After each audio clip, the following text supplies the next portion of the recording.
ছোট্ট আমার মেয়ে। সঙ্গিনীদের ডাক শুনতে পেয়ে সিঁড়ি দিয়ে নিচের তলায় যাচ্ছিল সে নেমে, অন্ধকারে ভয় ভয় থেমে থেমে। হাতে ছিল প্রদীপখানি, আঁচল দিয়ে আড়াল করে চলছিল সাবধানী। আমি ছিলাম ছাতে, তারায় ভরা চৈত্র মাসের রাতে।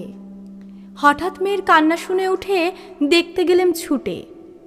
সিঁড়ির মধ্যে যেতে যেতে প্রদীপটা তার নিভে গেছে বাতাসেতে। সুধাই তারে, কি হয়েছে বামি?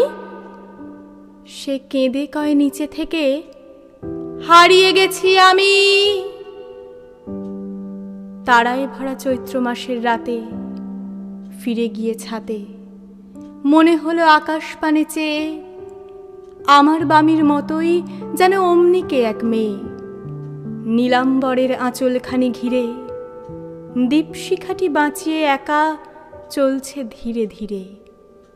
নিপ্ত যদি আলো, যদি হঠাৎ যেত থামি, আকাশ ভরে উঠত কেঁদে, হারিয়ে গেছি আমি, হারিয়ে গেছি আমি, হারিয়ে গেছি আমি।